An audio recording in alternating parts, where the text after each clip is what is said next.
Good evening. Hello. How are you? Very well. How are you? Yeah, very good, thank you. Good. Hi, pussycat. The How dog are you? got this behind me before she gives you a fright as well again this week. But Oh, yeah, on the black dog on the black sofa, yeah.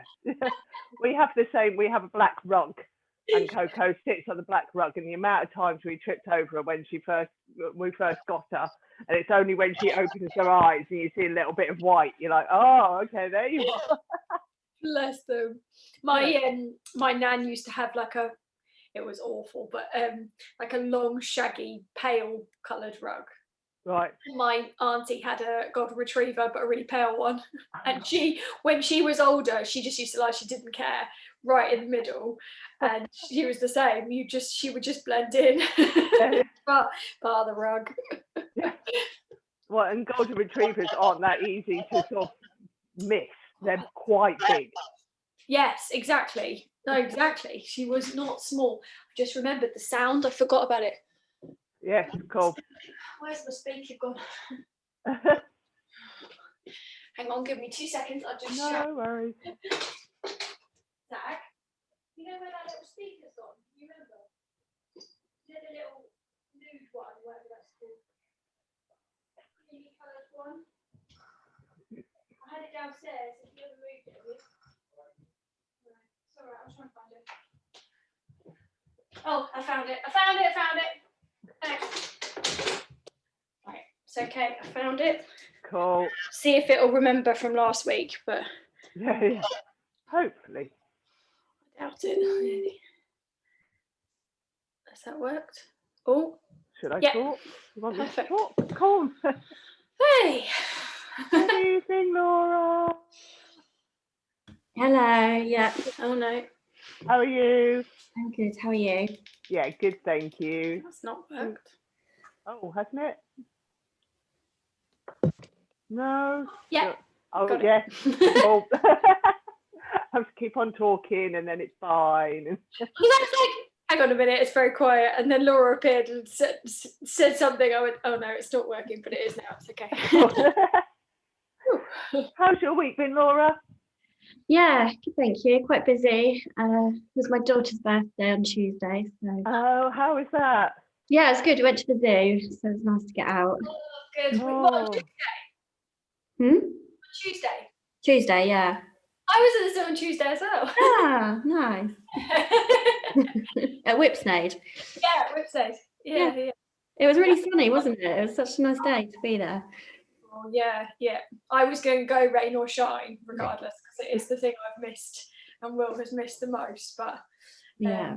no, it was just a bit of a bonus. It was so lovely. Yeah, it was really good. I felt like all the animals were out as well. Like, yeah, they were all enjoying the sunshine, I thought, as well. Yeah. Stunning. And yes, because I was talking to a friend the other day and she was sort of saying, oh, yes, I've been here and I've been there. I was like, how have you done that? My kids are back at school. But I think some of the schools are just slightly, that they started a week later. So, yeah, which is a bit, it's a bit of a shame that our lot went back. But at the same time, I guess if they'd had all the schools suddenly off and wanting to do stuff, that could be chaos. But yeah, so it's just like she's like, yeah, the second week was fine. We've got loads of stuff done. Yeah. We had 2 weeks at home. I know. I thought it almost should have made it like no. It should have been after all of the Easter holidays that things picked up, because it did seem a little unfair, I thought. But I just assumed that that's why they'd done it, because it was the week that they'd finished all the school holidays. I just assumed that was it, and it was only when I sort of saw her and she was saying that she'd been here, there, and everywhere. I was like, oh yeah, there's still half of the. So I don't know if Buckinghamshire is sort of on its own. I know we normally don't have the same school holidays, because when we're doing kids yoga clubs and stuff like that, there's always there's always a difference, isn't there? It's ridiculous, really. Why? Well, especially since teachers who live here might well teach in Bucks. Yeah, it's such a fine line here, isn't it? That if you go into the zoo, I think you cross through three counties that you go, because the zoo is actually in Hertfordshire, isn't it? So Oh, is it? Hertfordshire? Right. Yeah. So I think so, yeah. it's like this. Sensible. It's just ridiculous. I just don't understand why all school holidays can't be at set times for Yeah. the whole country. The whole country's on the same time. We're all in the same time zone, aren't we? So Yeah. Doesn't make sense that some are slightly late, that they've got, well, that they've kind of got the choice of going, oh, let's just do it slightly different yeah, time. but if everybody starts on that first week of September, if they all started on the same day, then all school holidays could just be Yeah. the same. It would make more My sense. mum works at Thornton College, and because that's private, that's totally different as well. So Oh, God. I know, it's ridiculous, madness. Kaylee's just come in, so give her a couple of seconds.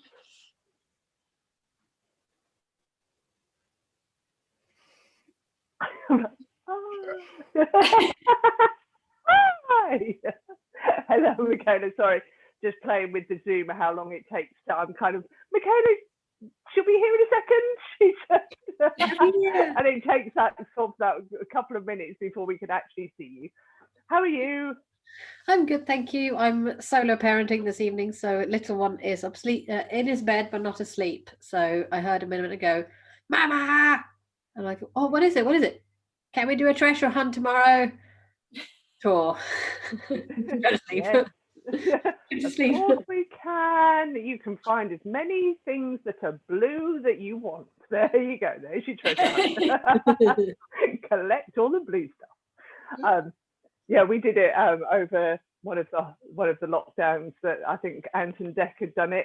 That the challenge was that they just had to go and get something, and it was kind of the first one back with like their duvet, or the first one back with juice or whatever it was. But they kind of had to just run out of the house, and we could sit on the sofa and just think of things and just like go and now you've got to go and put it all back. Yes. That didn't go so well. Yeah. So how are you, Michaela? You had a good week? Yeah, not bad, not too bad. Feel a little bit more achy in my back, but we had a private scan, so I've figured out what I'm having, which is very exciting. Are you telling? Are you sharing? I really don't see the sort of issue with not telling it. I don't know. It seems to be this sort of thing where people are like, "Oh, are you not keeping it a secret?" I'm like, no, because I wasn't, bothered if either way, if it was a boy or a girl. I just wanted to find out so I could narrow down the name search and feeling like there's an actual human in there. So it's a girl. Cool. Oh, it's a big brother. Ha ha.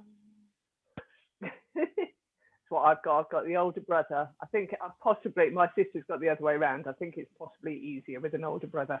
But wait until the teenage years. That's what I'm worried about, is when he's got older friends and she's a bit... Oh, yes. I didn't think about that. Fancying all of his friends. Well, if we make the assumption that she's going to be into boys, you never know. I was just about to say, luckily at the moment, she says that she's either asexual or lesbian, so we might not have that problem at all. All right. So that's fine. But yes, as I say, just loads of teenage boys hanging around might be interesting. Oh God, yeah. So everything else went okay with the scan? Yeah, all is Get well. some good pictures. I'm 19 weeks now, so I'm obviously going to get the 20-week scan at some point. But I had such a malarkey getting the 12-week scan. They were just saying, "Yeah, you won't get it before the window of the 13 plus 6 days or whatever it is. But we'll give you some alternative tests. We're just a bit behind." I'm like, no, I want my scan before 14 weeks, thank you. So I had to sort of ring up and push Lieutenant Dunstable to just actually give me the scan. Yeah. Oh, I was going to ask you what hospital, but you've just said so. Yeah, and there seemed to be similar lag for where we are now. So obviously I'm 19 plus 1 today. So, and I still have had no. You don't have your scan date? Nope. Oh my God. I think L&D seems to, I heard, because we've got the drop-in class on a Wednesday for pregnancy now, and one of the ladies there was saying that she's been told that it's going to be sort of 21, 22 weeks at least before she gets her scan, and it's the first I've heard throughout the whole of lockdown for the whole last year. I haven't heard of any delays on any scans, and then suddenly a year later it's like, Very weird. Why? And I get that. I mean, for certain things, it actually does matter. Like for the nuchal scan, it matters because then you can't have you can't have that the blood test. You'd have to get a quad test instead. So that actually does matter. So that means you can't actually look for some of the genetic anomalies in slightly later blood test. You can't actually look. There's a reason it's a 12 and a 20-week scan, isn't there? Yes. There's a reason. So I got both my scan dates through. Oh God, I think I was 10 weeks, something like that, and I got both my scan dates through from Stoke for the 20 weeks. And I had the same. Yeah, but that freaked me out a little bit. I was like, straight away. I don't like that at all. We haven't even finished the first trimester at that point, but I guess once you've had your 12-week scan, there's nothing saying they can't just book the next one because they've already done it. Which it did make me a little bit nervous, but the funny thing was, like, they came through and they were actually both for the same date, but different times.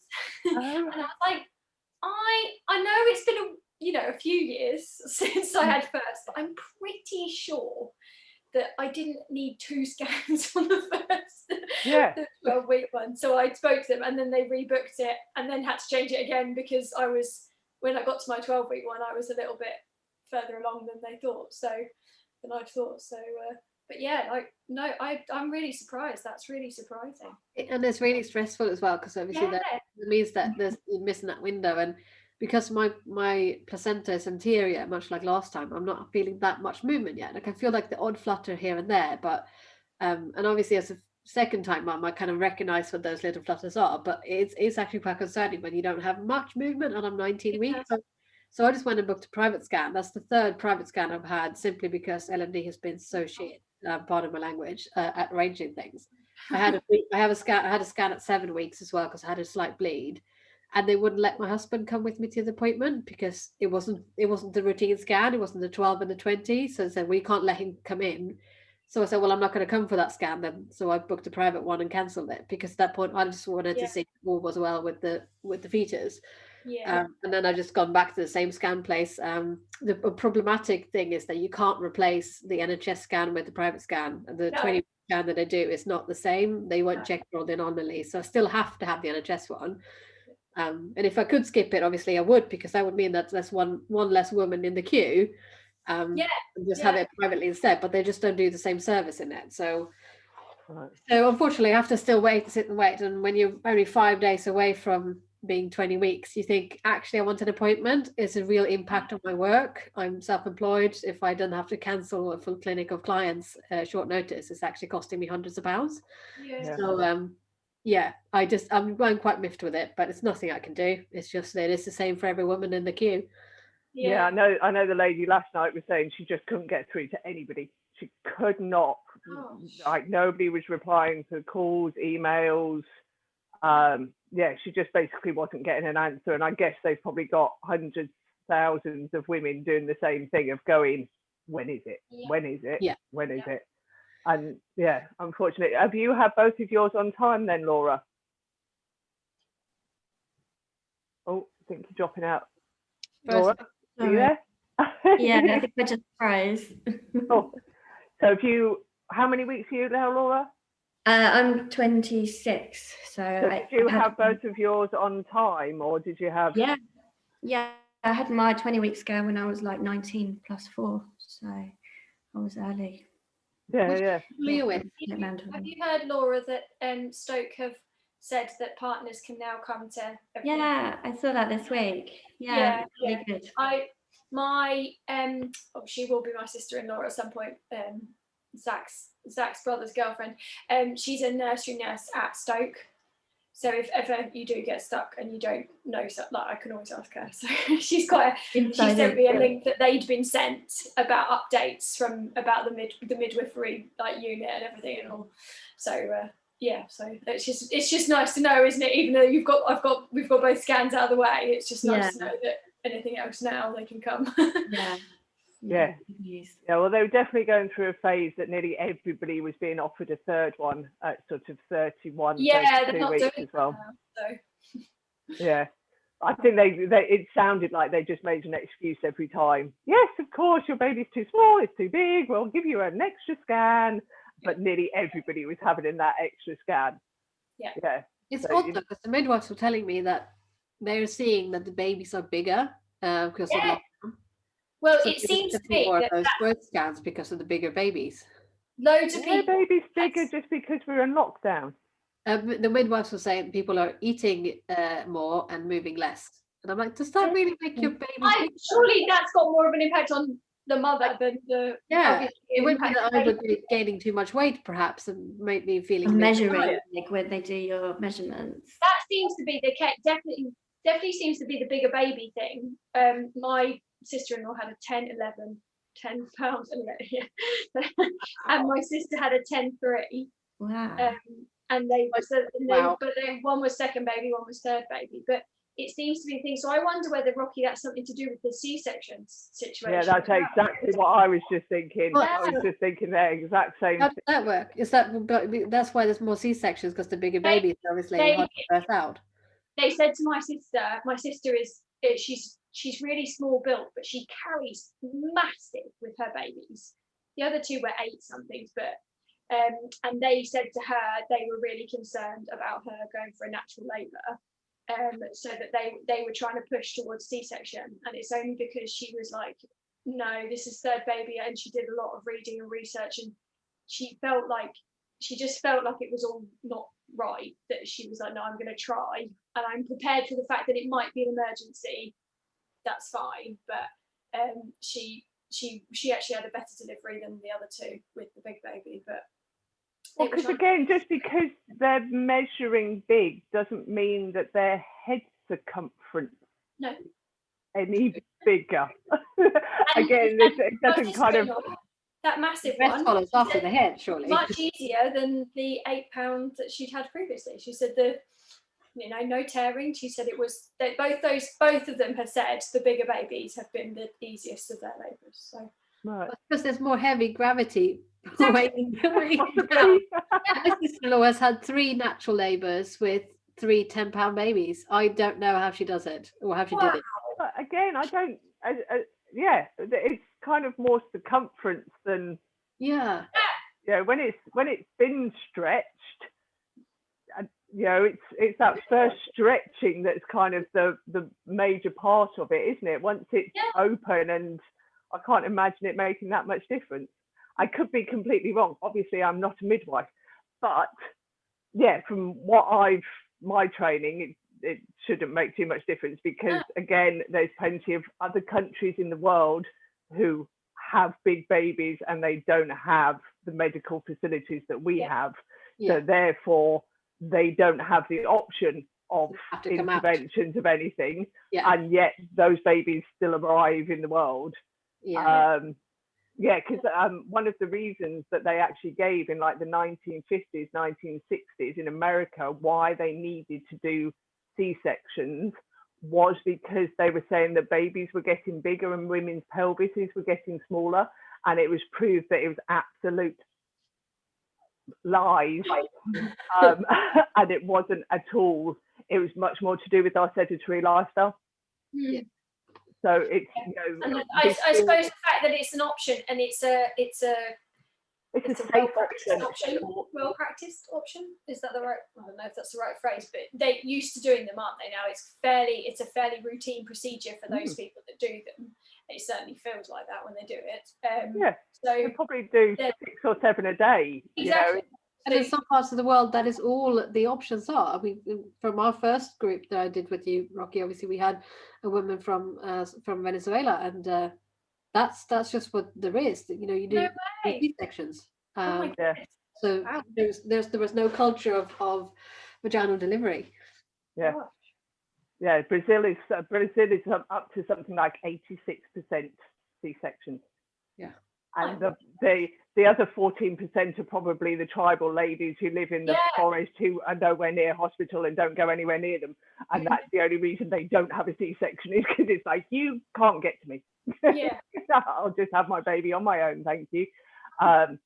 It's I mean, the history of birth in America is absolutely shocking. There's some of the stuff that went on in America is absolutely appalling, and unfortunately a lot of that stuff is filtered through to us. Yeah, it does. with America. This is different in different cultures. I was talking to Yeah. one of my friends who's pregnant, who's Swedish, and in Sweden, because that's where I'm from originally, apparently, like, it's routine procedure that everyone has an epidural. Whereas Oh, here it's part of a choice, it's part of many options for pain relief. But that's like, oh yeah, that's, you're gonna want to have an epidural. And that's Yeah. not really how here it's discussed. It's like one of the many things on the buffet kind of thing. Yeah, And you can choose what feels right for you from that buffet. yeah. Have you, Laura, are you hoping to go for a vaginal birth? Yeah, I think And so. what have they said about that? Have they been encouraging about it, or have they? Yeah, cool. Yeah, I had a consultant appointment that went through like the risks and stuff. But yeah, they were encouraging it. Cool, brilliant. And then I just have to make like a final decision a bit later on. But Have you got an appointment at 30 to 35 weeks? yeah, I think 36 maybe. Yeah, with a consultant again, just to go through the plan. There's a lovely lady, I don't know if you have come across her, I know Michaela, you know her, a lovely lady called Kathy Williams, or she's known as Chilled Mama as well, and she has loads of information about VBACs and things.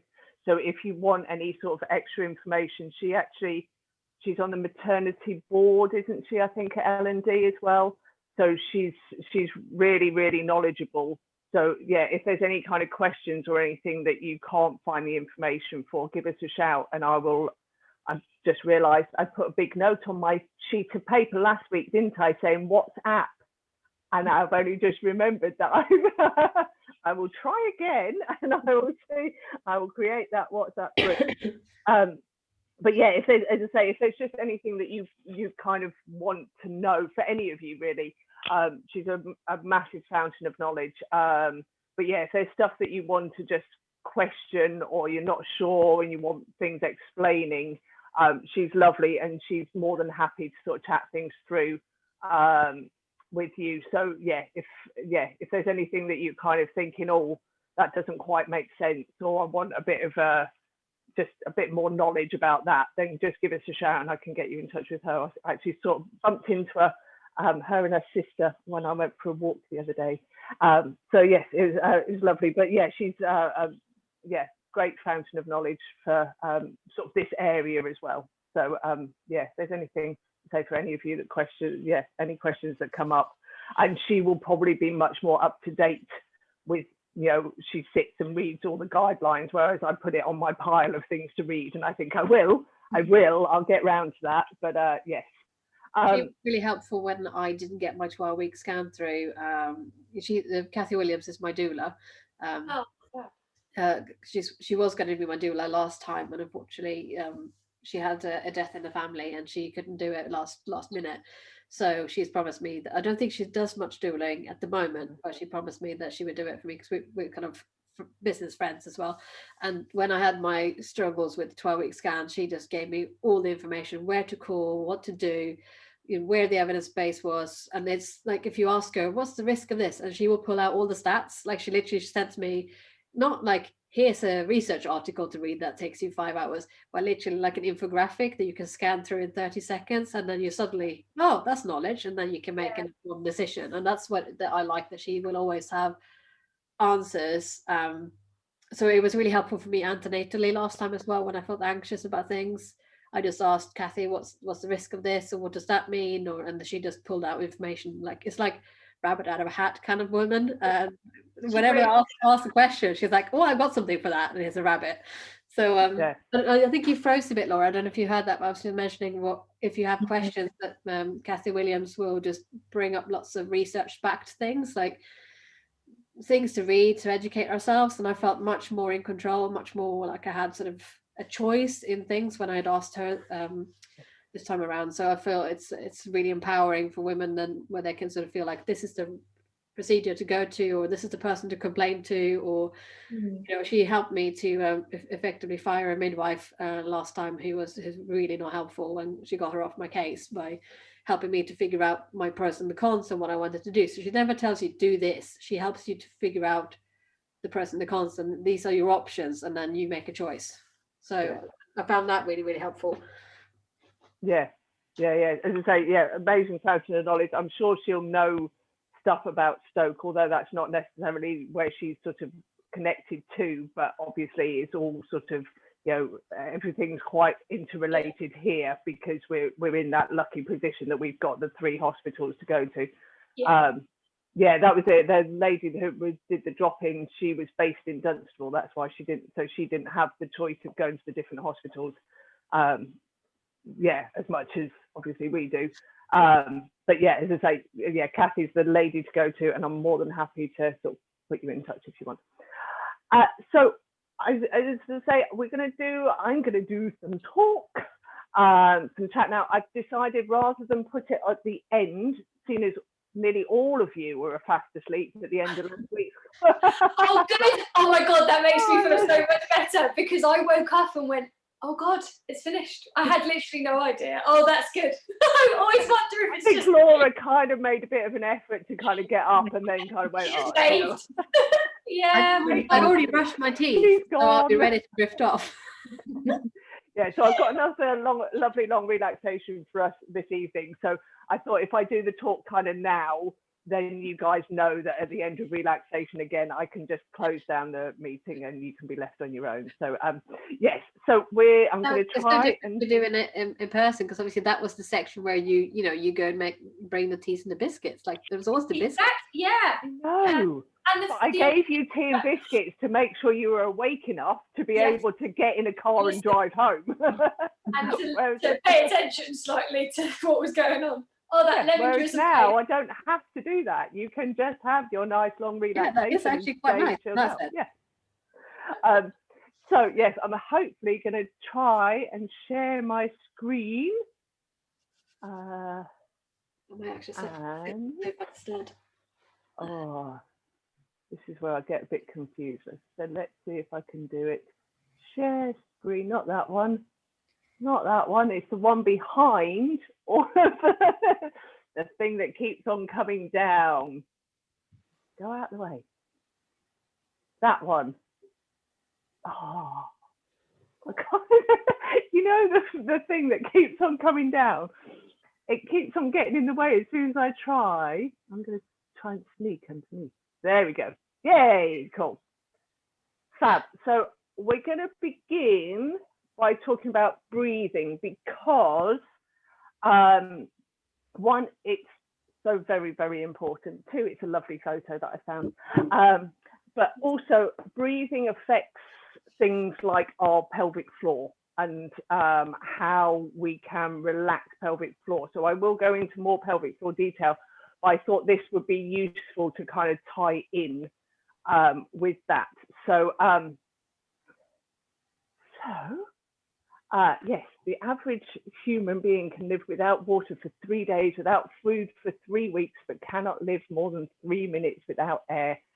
And obviously, the air that you're breathing in and out helps to oxygenate the blood for your baby, but it also helps to remove their waste products as well. So it's not just about sort of the inhaling and making sure your oxygen levels are high. It's actually about making sure that your CO2 levels are balanced as well. I will send you this presentation so you can kind of read a bit more in detail as well. But particularly if you have a natural labor, at the end of the day, the uterus is a muscle. So if we don't give the uterus lots of oxygen and release the CO2, what can happen is the uterus then cramps or gets fatigued, and that's when we're more likely to sense that as pain. And if we can breathe well, and for C-sections as well, when you're breathing well, you're creating your own endorphins and your own oxytocin, which also helps the whole process just a lot easier. And your own personal endorphins are what they've based all of the painkillers that they offer you on. So if you can keep your natural endorphins high and your oxytocin levels, because oxytocin, although they are a lot to do with the strength of your contractions or surges, they're also, it's also a lot to do with breastfeeding as well. So we want that oxytocin in our body to help bond with baby, to help produce milk and things like that. So yes, I always feel a bit funny sort of saying about, I'm going to teach you how to breathe, but it is well known that we most of the time don't breathe well. We breathe very much top of the chest. We use kind of the top third, they reckon, of the lungs most of the time, and we don't actually fill these bottom 2/3 of the lungs very well at all.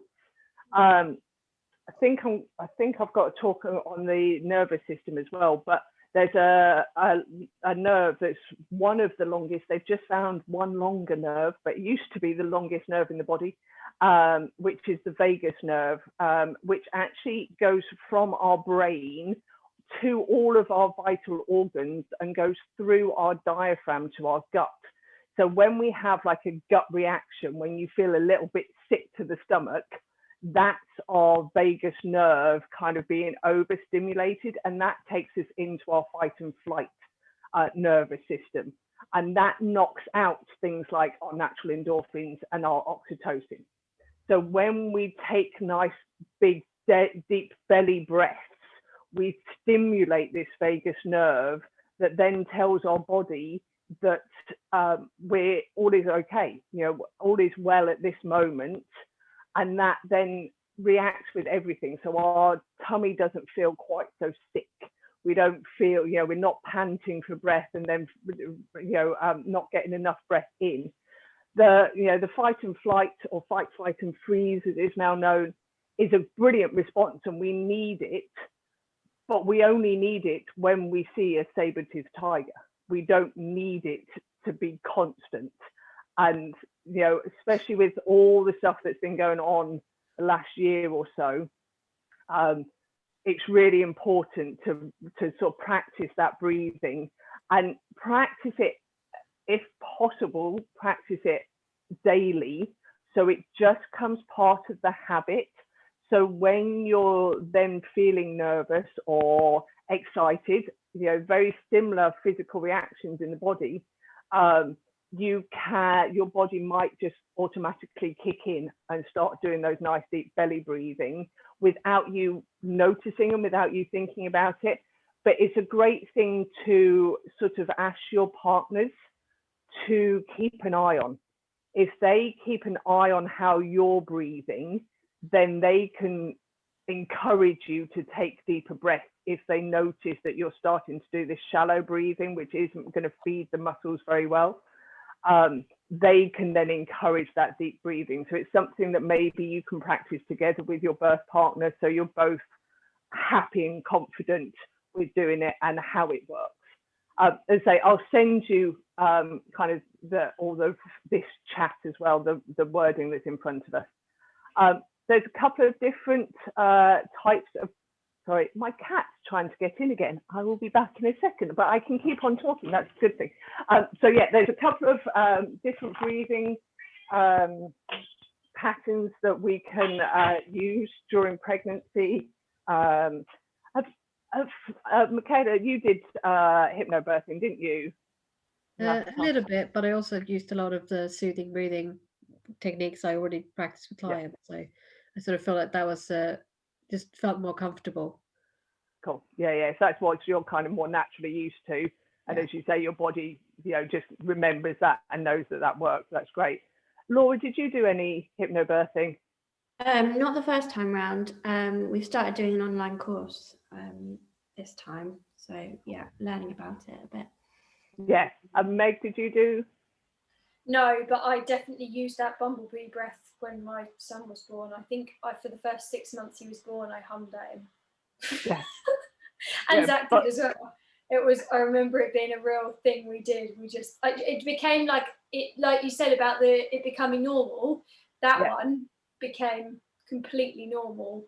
I think because for me I didn't do the hypnobirthing. I read the Positive Birth book, and that helped a lot with me feeling better about a natural labour. But then everything was so up in the air with me not knowing what was going to happen that I didn't. I would definitely want to make sure, because I know this time around I might be a little more tense. So I definitely want to make sure I'm breathing properly. Great, lovely. Well, line on my back. all I was going to say is basically, if you know up breathing from hypnobirthing, we as yogis call it golden thread breath. So it's exactly the same breathing pattern. We just don't necessarily use the visualizations that they use, and the only reason it's called up breathing is because of the visualizations they use. So the idea is that you're taking the pressure off the top of the uterus by slowly breathing out through the mouth, rather than a down breath. You're trying to put pressure on top of the uterus to persuade baby down. So if I call it golden thread breath and you are doing hypnobirthing and you like up breathing and you want to use your visualizations, you're more than welcome to do it. As I say, it's exactly the same breathing pattern. It's just used in a slightly different way. We will practice a couple of different types of breathing this evening as well, so you'll get to know that one. Yeah, the benefits of breathing. I mean, as I say, it kind of seems so obvious, but it actually helps lower your blood pressure, and it boosts your energy, gives all of your cells what they need to be able to work to their best ability. Yeah, it can really change your mood. It can make you feel so much different. And I think it's only when you kind of learn and practice it that you suddenly go, I didn't realize I wasn't breathing properly, because it's something that we do every day that we kind of don't think of it as much. So this is to do with natural labor. There's this brilliant book called, I can't remember what it is, it's on my shelf somewhere, the pelvis something or other. It's definitely got pelvis in it, because I've got about 20 books with pelvis in it. All I can see is pelvis all over the place, and I can't find the right book. But this lady originally wrote it in French, and I cannot for the life of me get a good picture of what she's talking about from the internet anywhere. And yes, I need to sort of scan it and get a proper version. So although she's in French, so basically, if you think your diaphragm is, well, when you exhale, it's tucked under your rib cage, so it's connected all the way around the bottom of your ribs, and it's basically like a wall between the top half and the bottom half of your body. So when you breathe in, this diaphragm moves down, and it can actually press onto the top of the uterus. And so it can be really useful to do a strong breath, a real kind of, you see it on, EastEnders and everything, they do proper kind of breathing. And it can be useful if you are told that your baby needs to come out and they need to come out quickly. Then it's a breath to remember, because it is really, really effective. The problem is if you're going, everything is tense, and if everything up here is tense, then everything down there is going to be tense. There's no way that your pelvic floor is going to go, do you know what? The rest of the body is tense, but I'm going to really relax. So it's useful to breathe like this, and it's one of those things that has kind of gone into the culture. So you see it a lot on TV, you hear it a lot, and a lot of midwives will still say, put your chin to your chest, hold your breath and push.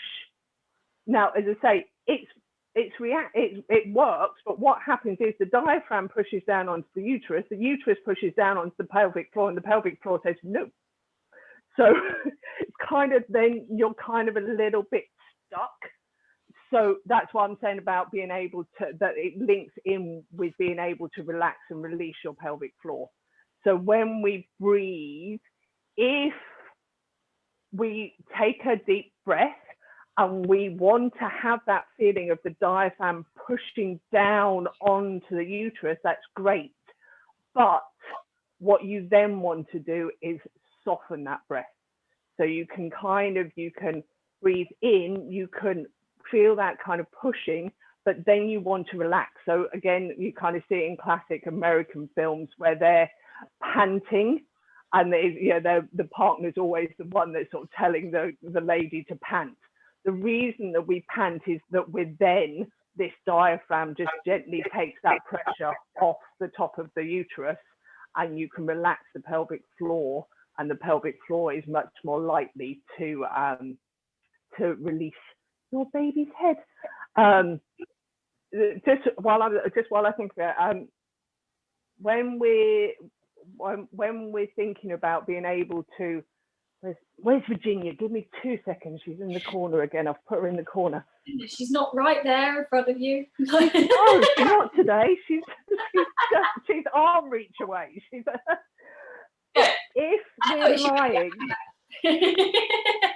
we're lying like this, and we're doing all of that, and we're pushing and we're forcing, actually the force then goes much more towards the perineum and the anus, rather than the uterine's natural contractions aim right down towards your vagina.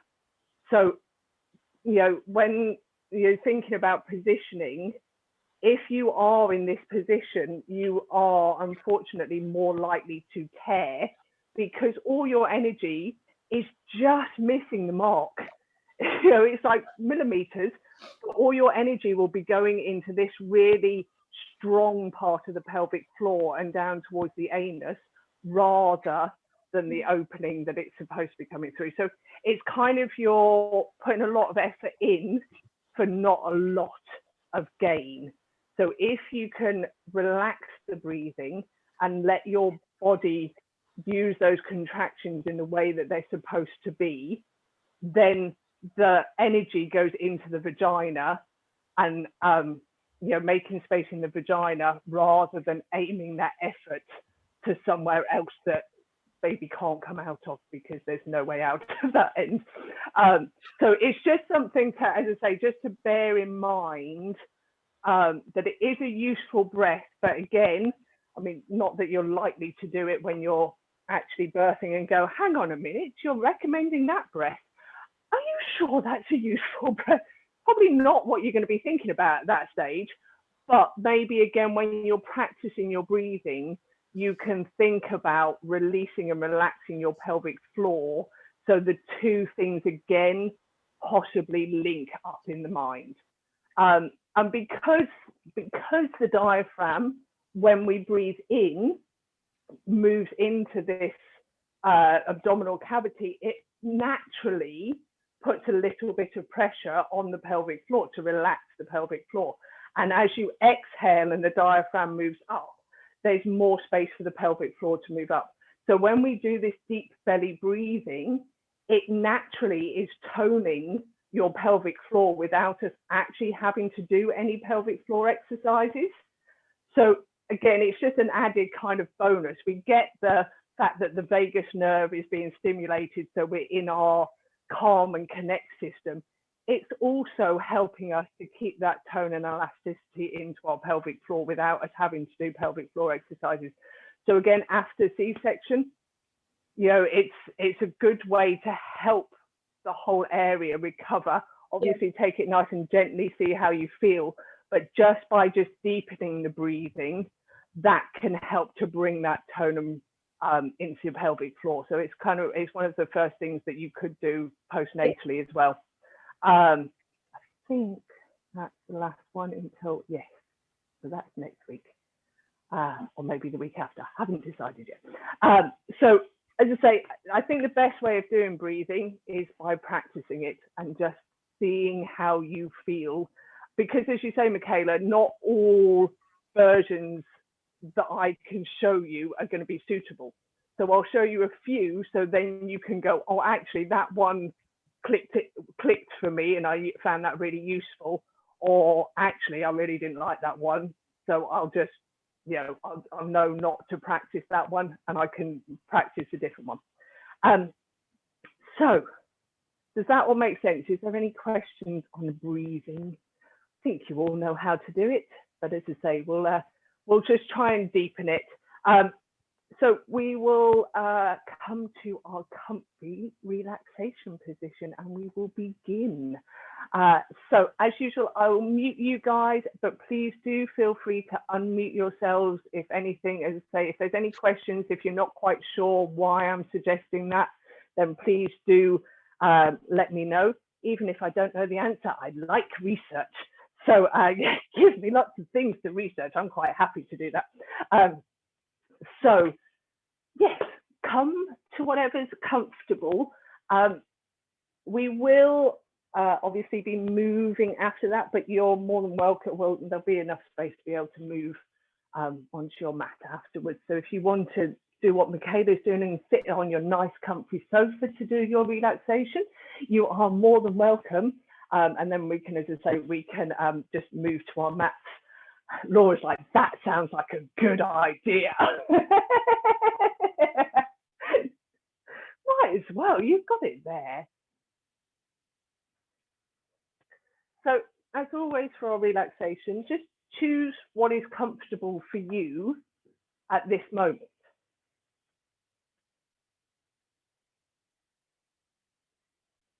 And just allow yourself to settle in.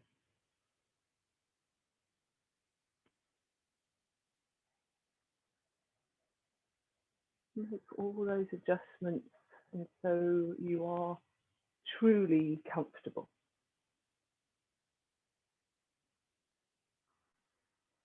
And then bring your attention to your breath. For this moment, there's no need to change your breathing at all. Just notice how it is right now.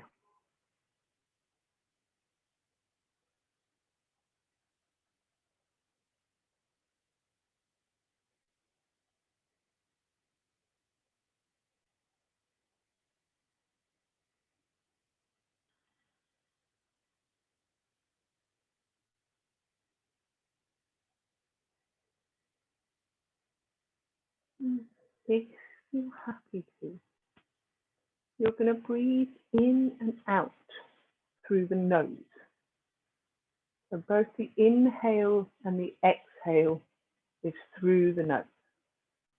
And just notice how that feels. For some of you, it might not be as comfortable, maybe more comfortable. So the nose is a brilliant thing. It not only filters the air, it actually regulates the temperature of the air as well. So you might notice that as you inhale, it feels slightly cooler, but the exhale should feel slightly warmer.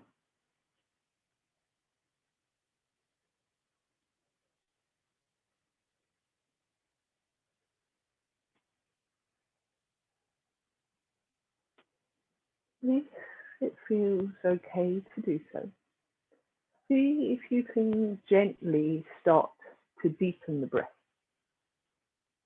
So maybe you can start to feel the belly rise and fall as that movement of the diaphragm starts to move the diaphragm into the abdominal cavity. Then the belly will rise, and as the diaphragm moves back into the rib cage, your belly will gently sink down.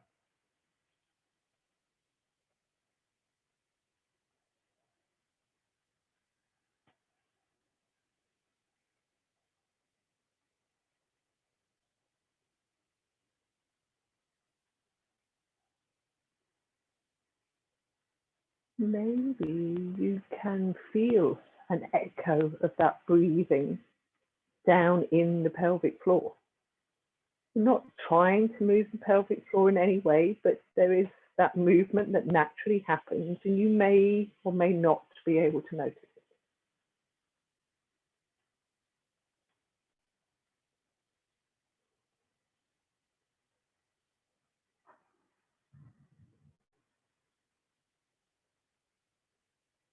And then all we're going to change is you're going to breathe in through your nose, but on the exhale, just very gently open the mouth, a small gap in between the top and the bottom lips, and just gently allow the breath out of the mouth. So inhaling through the nose and exhaling through the mouth.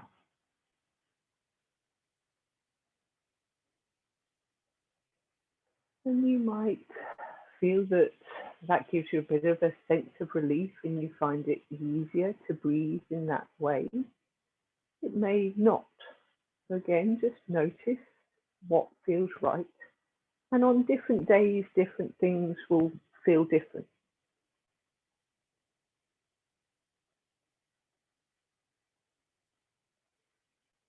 And this is basically our golden thread breath. It's a breath in through the nose, and it's a gentle release of the breath through the mouth. If you like a visualization, then imagine as you breathe in, you're breathing in golden light. And this golden light travels around the whole of the body, going to every cell, every muscle, every ligament. And it collects tension, picking up all these little bits of tension as you inhale in this golden light.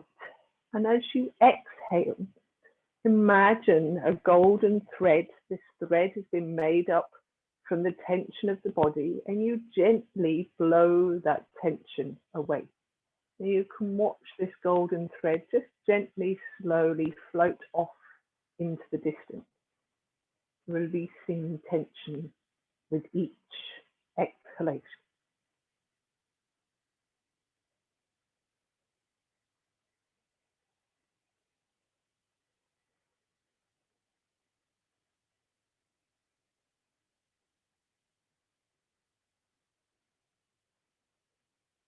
And then the last part of this practice is breathing in and out through the mouth.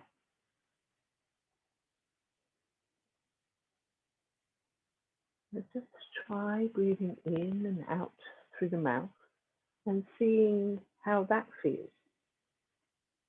Does it feel more relaxing, less relaxing?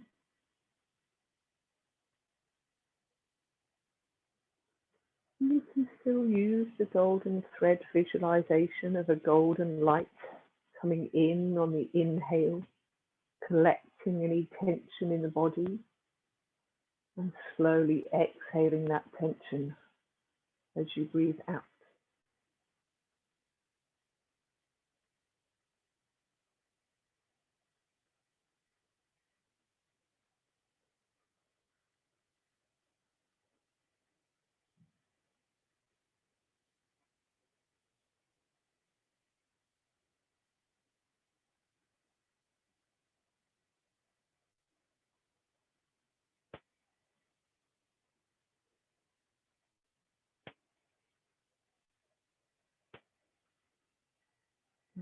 And just release that practice and just rest for a moment.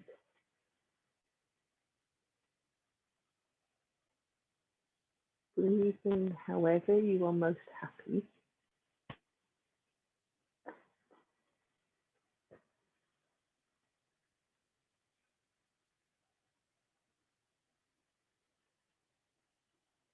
And taking this moment to notice how you feel compared to when the session first started.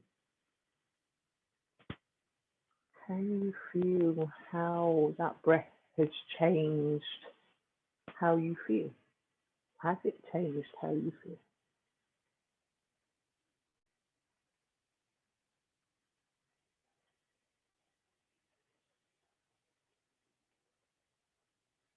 And when you feel ready to, no hurry, but just slowly starting to widen your awareness back out. It could be a soft opening of the eyes and noticing your surroundings. It could be wiggling and moving the body, the fingers, the toes.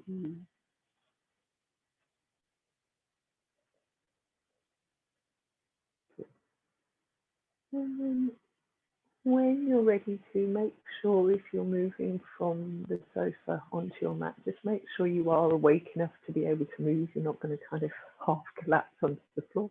But when you're ready to, we're going to come to side lying on our mat.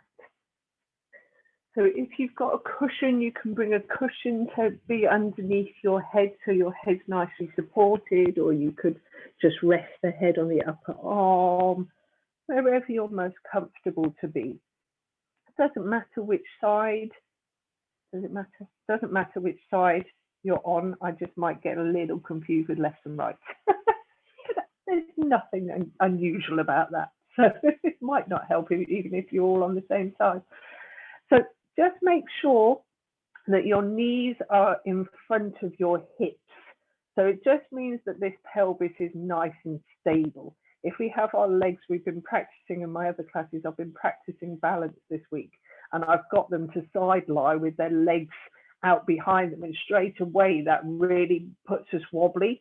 So just by having our knees bent, again, our nervous system switches down a notch because it's not having to kind of hold on and balance. Good. And then this top knee, you're going to bring the top knee as wide as you can. And then when you exhale, you're going to draw that thigh in towards the side of the body. And as you inhale, you'll just go arm length away maximum. And exhale to draw it in. Good. And inhale to it. Good. So we're just starting to release tension around that hip joint. You can stick with this movement in and out if that feels right. If you wanted to, you could start to circle that knee. Try and make sure it's the arm that's doing the work, so the legs as relaxed as possible. Good.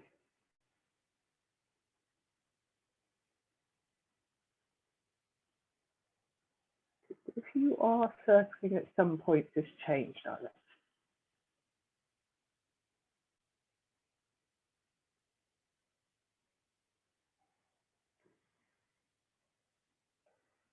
So then I'm going to demo the next bit.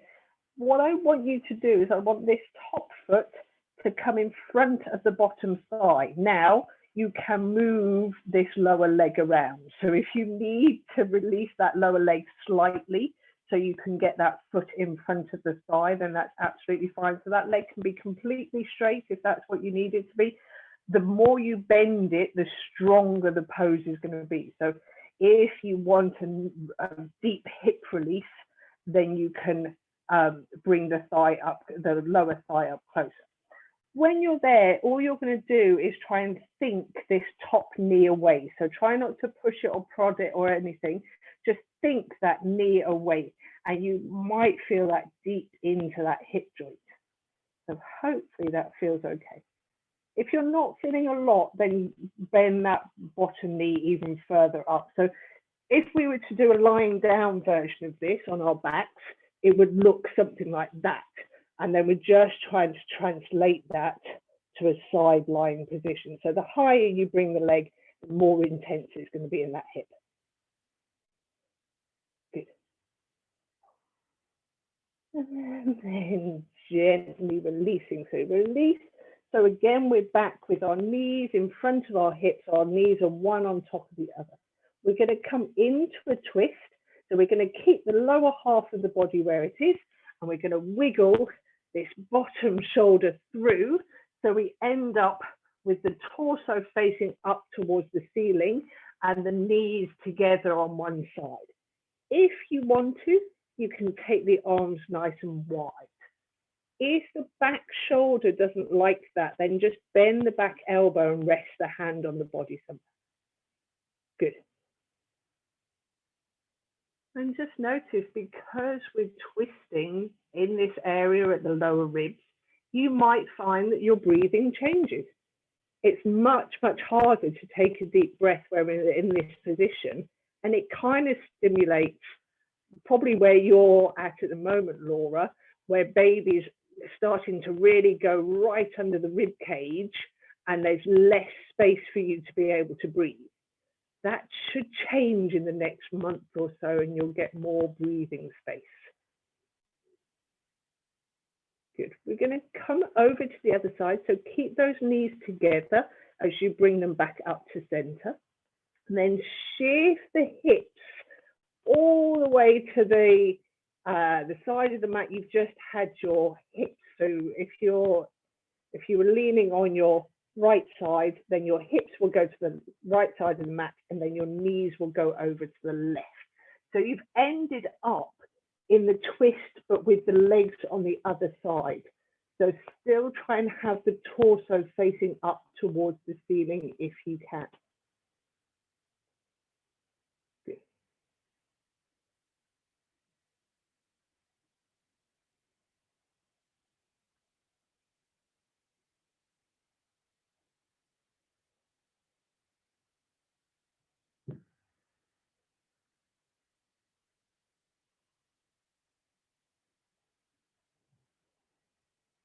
And then gently turning, so you're all the way on the other side. I'm just going to swap ends so I can keep an eye on you guys.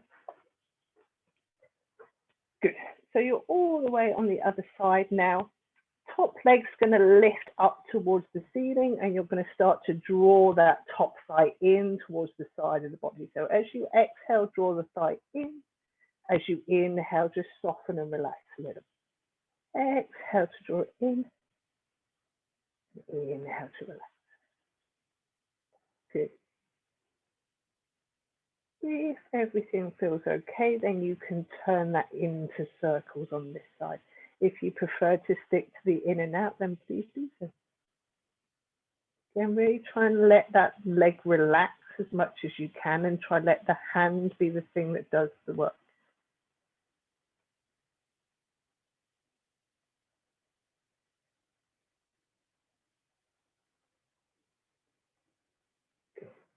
And at some point, you're going to gently change direction.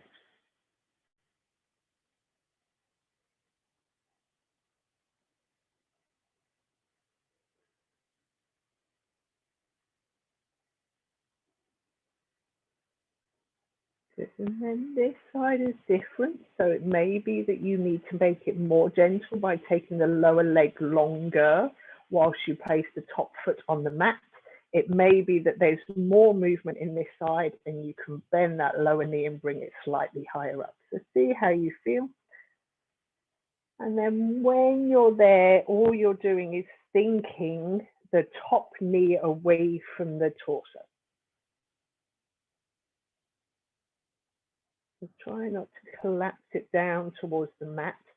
Try and kind of bring it back so the knee lines up with the hip if possible. Good.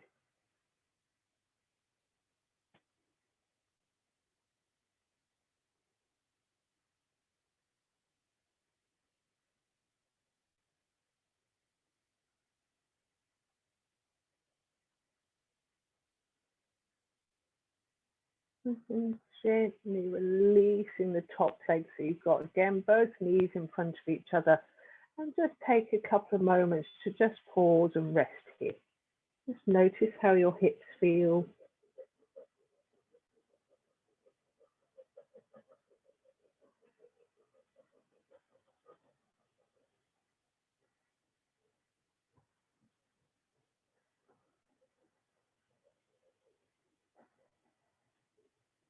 And then gently bringing yourself up to, we're going to come on to a wide child's pose. So you're going to have your big toes towards each other and your knees wide. We're going to do a lovely side bend movement, which helps to free up the diaphragm. So sometimes the diaphragm can get a little bit stuck. So we're going to do a lovely side bend movement. So release the torso, the head towards the mat in front of you. If your head doesn't easily reach the mat, then you can have fists underneath your forehead or a cushion just to fill that space so you can really relax the head down.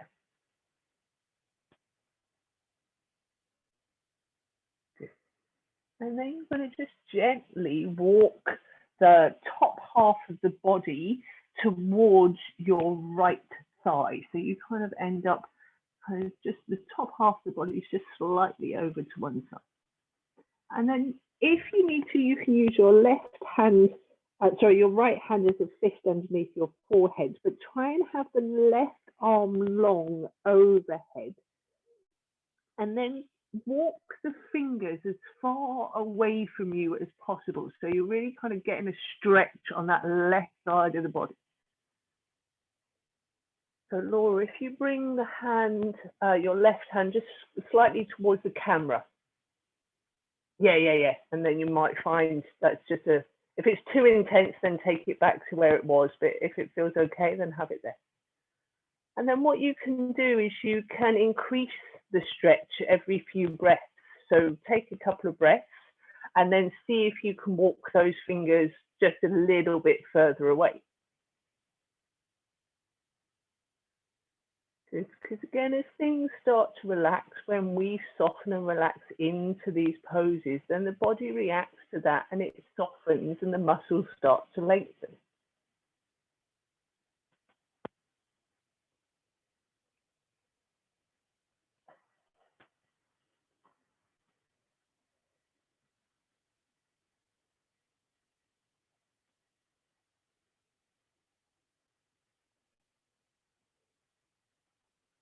Good. Slowly make your way back to center.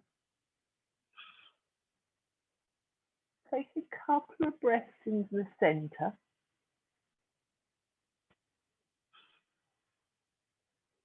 And then when you feel ready to, we're going to repeat the whole thing on the other side. So you walk the top of the body round towards the left this time.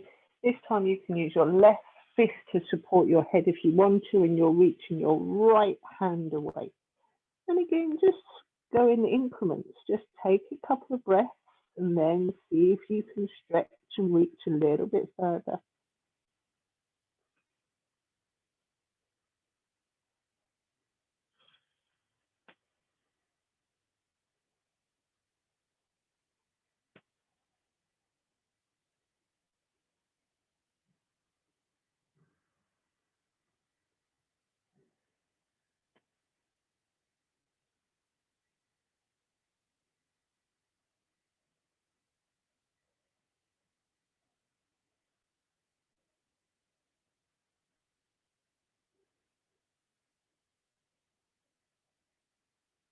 And gently soften and release back to center.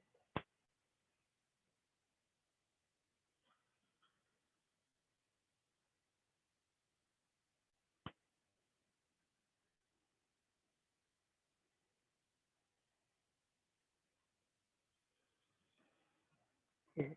And then gently coming up. So come to somewhere where you can take a quick peek at me. So you might have come across this before, you might not have done. It's a pose or movement that I call Ferris wheel. So what I want you to do is imagine that your rib cage is like one of the pods on the London Eye, and you want to make this movement sort of slowly around the Ferris wheel. So you go around to one side and you come up, and you go around and you come back to the other side. So I'll try and show you, but I know it doesn't translate very easily on screen, but if you kind of have that idea. So I'll show you this way and then I'll show you sideways as well. So let's say, imagine that the rib cage is your pod on the London Eye. You want to start at the bottom. So you drop the sternum towards the floor. It's not in the elbows. It's definitely sort of shoulder blades moving along the rib cage. So shoulder blades come in towards each other. And then you choose a side.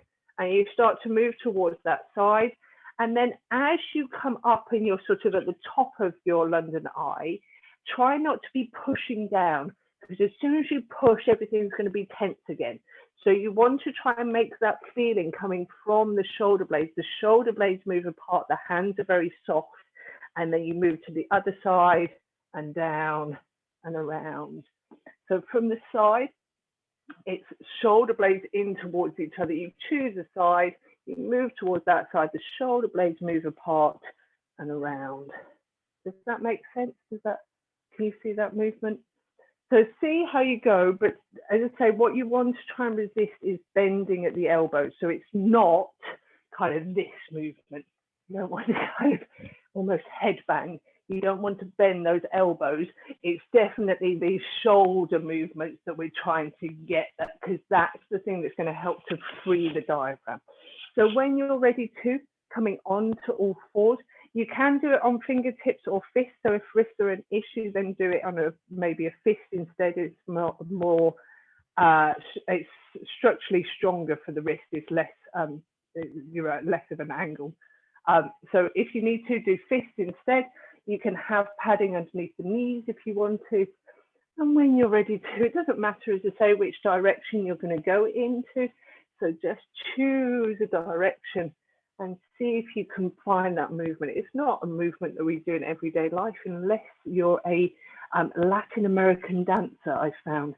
It's called isolation. If you're ever watching Strictly and they talk about somebody having good isolation, it's usually this movement that they're talking about. Yeah, lovely, lovely, lovely, good. Yeah, that's it, Laura. Good.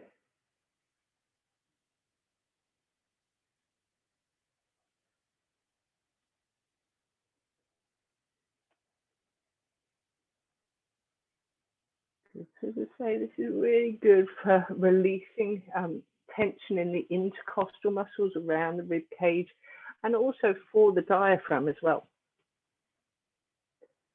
As soon as you think you've got that movement in that direction, you're going to try and figure out how to reverse it and see if you can move in the opposite direction. Yeah, well done, Michaela. Good, good, good. And then Meg, you've done it before. I can see. It's one of those things. Yeah, it's one of those things that your body kind of, the first few times you do it, it takes a lot of brain work. But as soon as you've done it more than once, your brain kind of remembers and the body just reacts a little bit better. So if you struggle with it this time, don't worry. That's completely normal. But your body will remember it next time. It'll be fine. Yeah, but all of you doing it, great, lovely.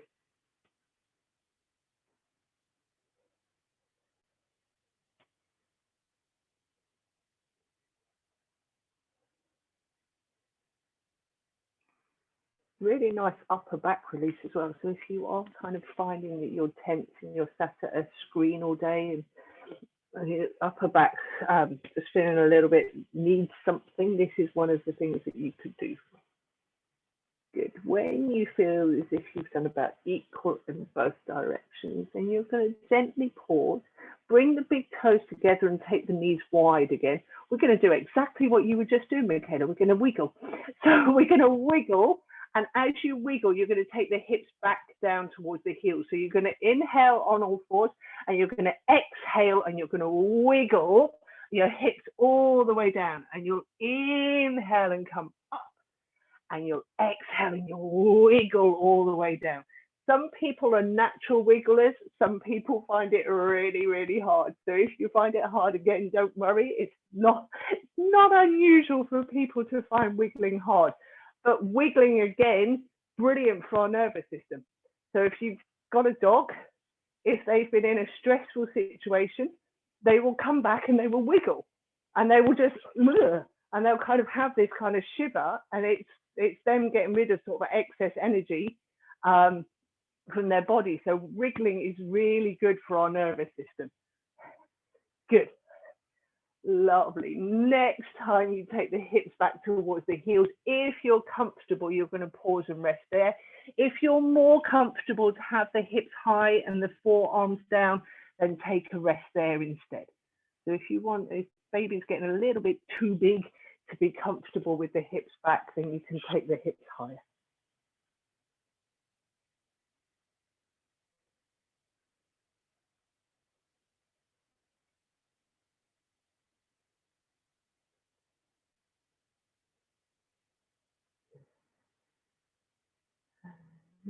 gently, slowly coming up.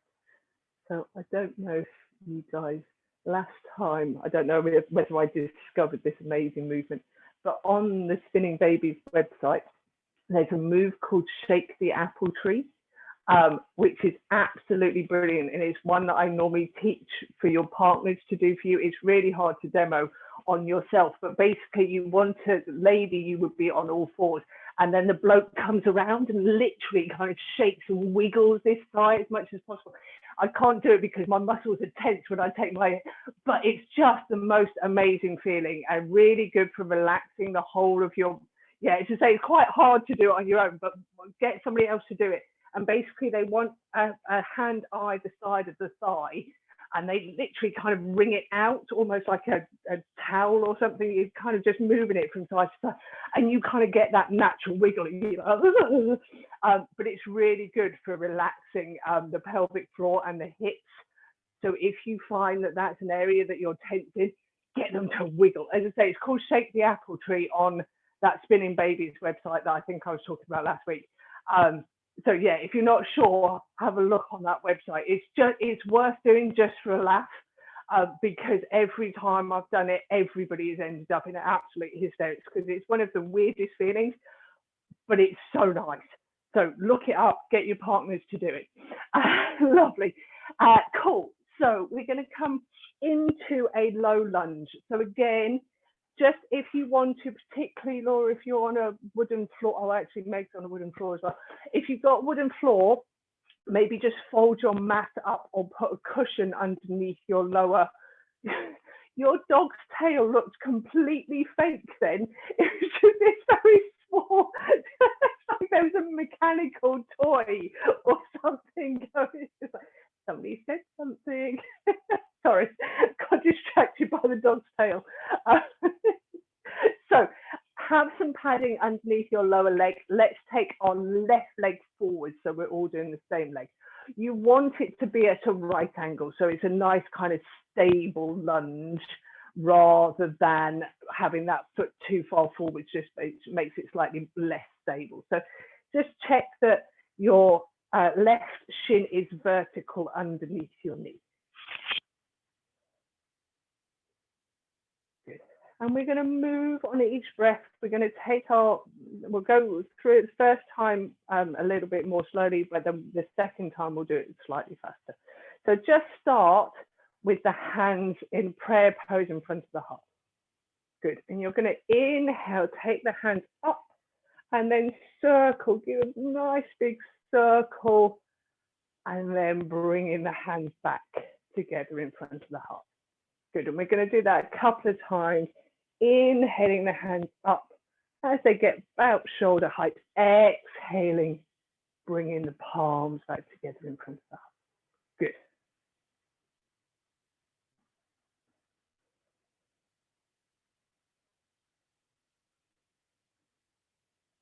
Good. Next time the hands are in front of the heart, then just pause there.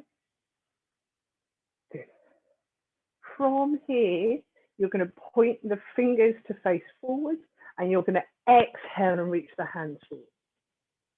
Good. Inhale, leave the left hand where it is, and take the right hand out behind you. So you've come into a twist. Good.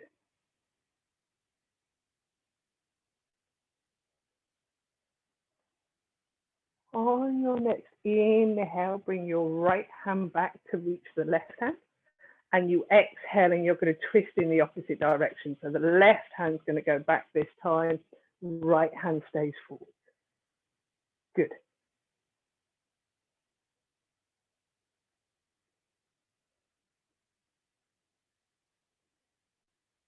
On your next inhale, coming back to center. Sorry, then that's the one. I normally do little diagrams to remind me, but I wrote it down, so I had to read it instead. So you're going to take the hand up overhead. You're going to bring your left hand down, and you're going to gently bend over to your right. So a side bend, left hand drops down towards the mat, right arm reaches up and over.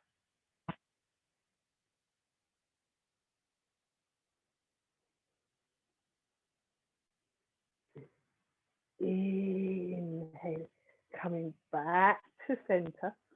Bring the hand on the front knee, and then you're going to think about straightening this front leg. So it may be that you need to slip that leg away. So you've got a straighter leg and then you're going to come forwards, or it may be that it feels okay to take the hips slightly further back. So see which one you feel kind of more comfortable, either hips back or foot forwards. And then maybe you can work your hands down that leg towards the knee or the ankle.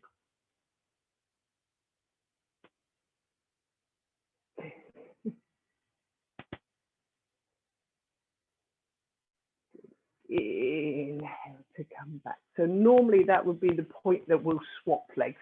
So we're going to just speed that up slightly. So we'll move on each breath this time.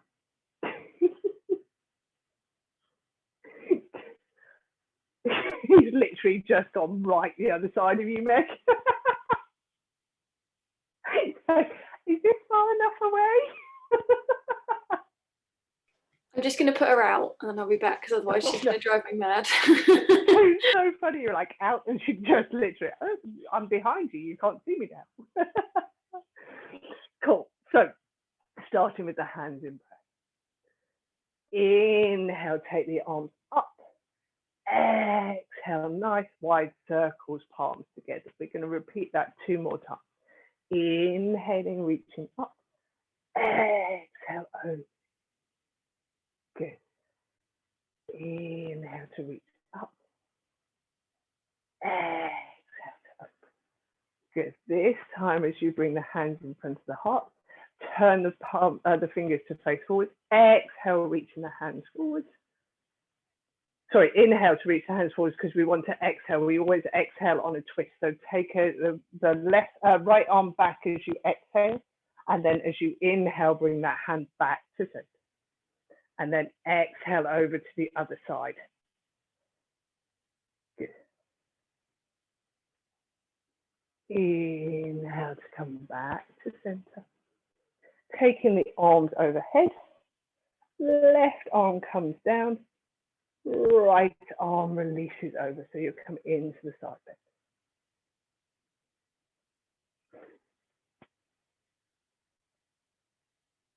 Inhale to come up and take that front leg long, whichever way is easiest for you.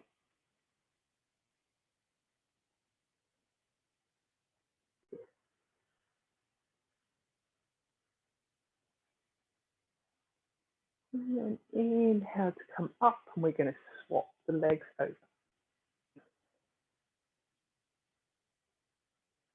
So again, just the first little bit, make sure you've got that ankle directly underneath the knee and the shin bones vertical. That's going to keep you nice and stable, hopefully. Good. Bring in the hands in front of the heart. Good. Inhale, take the arms up. Exhale, nice and wide. Bring in the palms together. Good. Inhale, up. Exhale, wide. Palms together. Last time, inhaling up. Exhale, circle those arms back into breath. Good. From here, turn the fingers to face forward. Inhale, taking the hands out in front of you. Exhale, left hand's going to come out behind you. Inhale, bringing the hands back together. Exhale, right hand behind you. Inhale, back to center. Taking the arms up overhead. This time the right arm comes down and the left arm reaches over.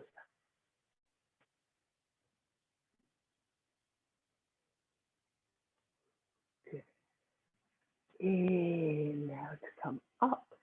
Release the hands. Think about lengthening that front leg. reaching down that leg if it feels okay to do so.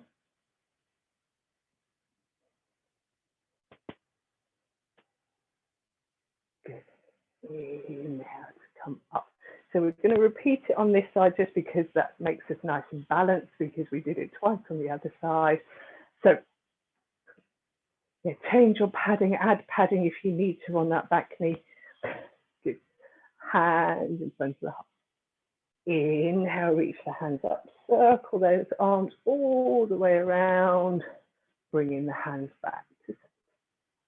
Inhaling up, exhaling down.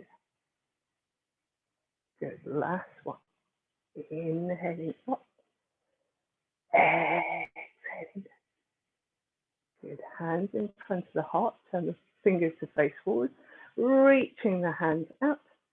Exhale, taking the left arm out behind you. Inhaling, coming back to center. Exhaling, taking the right arm out behind you. Inhaling, coming back to center. Good. Lifting the arms up. Right arm comes down. Left arm comes over.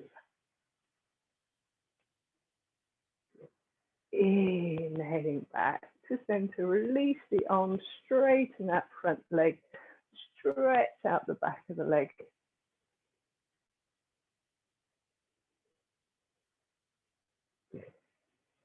And then just bring this leg back to a right angle, and you're going to use that front leg to bring yourself up to standing.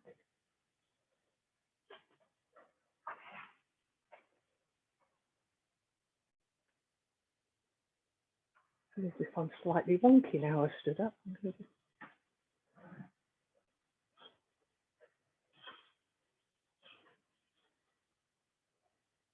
I don't know if that's my TV going wonky.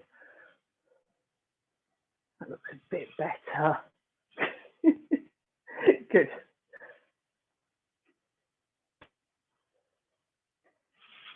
So we're going to do a lovely movement called Tai Chi breathing, but I would like us to do it with a breath called Ujjayi breathing. So this is also translated as ocean breath.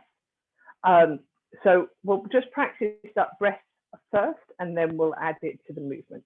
So Ujjayi breathing, as I say, is supposed to sound like ocean waves, or like a very gentle snore, kind of, you know, when you start to breathe deeply as you're about to drop off to sleep. It's that kind of feel. So the easiest way to do it is you're going to take a breath in through your nose, and then imagine that your hand is a mirror, and you're going to huff the breath out as if you're about to fog up the mirror. You know how your kids probably ruin the back of your car by fogging it up and putting rude words on it. So you're going to and huff the breath out. So you take a breath in through the nose.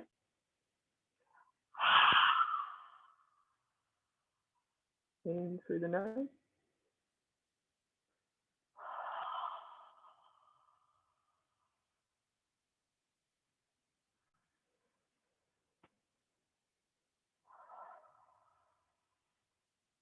Good. And then keep with that breathing pattern, but see if you can take the hand away.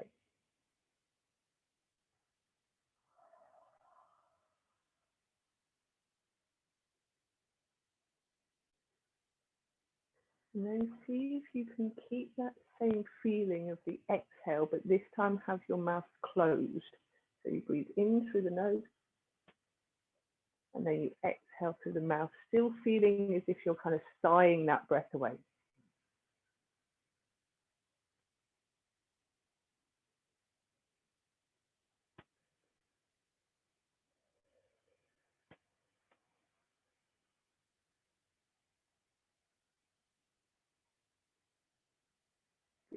If you can, see if you can notice how the back of the throat feels. So when we do this movement, what we want is the esophagus at the back of the throat to just very gently closed, and that's what starts making that sound. So that's why it's easiest to kind of teach you with that huffing of the breath, because that just automatically means that the esophagus just gently closes a little bit. if it's possible, you want to see if you can keep that feeling of a softness at the back of the throat while you're inhaling and exhaling. So they reckon that the sound of the exhale should be a sa sound, and the sound of an inhale should be like a ha sound, if that helps. So if you can, definitely keep with the exhale, but see if you can add the inhale as well. So then both parts of the breath is noisy. So you breathe in and you breathe out.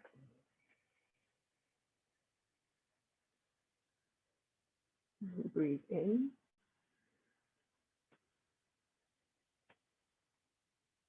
and you breathe out. If that's working for you and you like it, then use that breath for the next sequence. If it's not quite suiting you today, then just try and keep the breath nice and gentle and deep breathing. So we're going to inhale and we're going to bring the arms up in front of us. And we're going to exhale and take the hands out wide.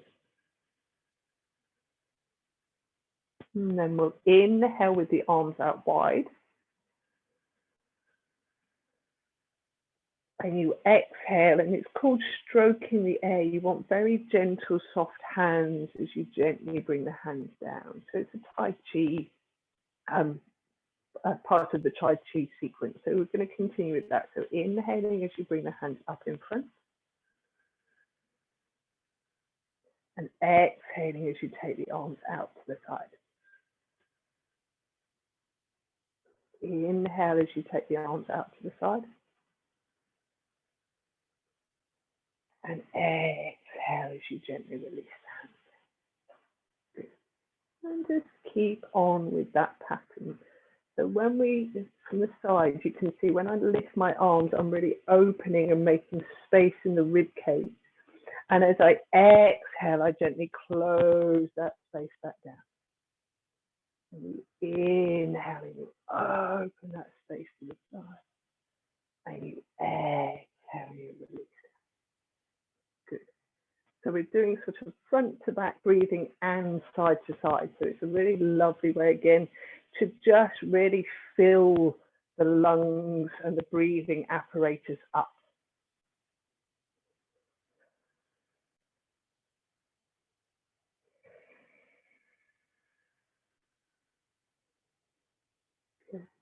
Making the next full set your last set. So next time you're exhaling with the hands in front of you, then just come back into Tandasana and pause there.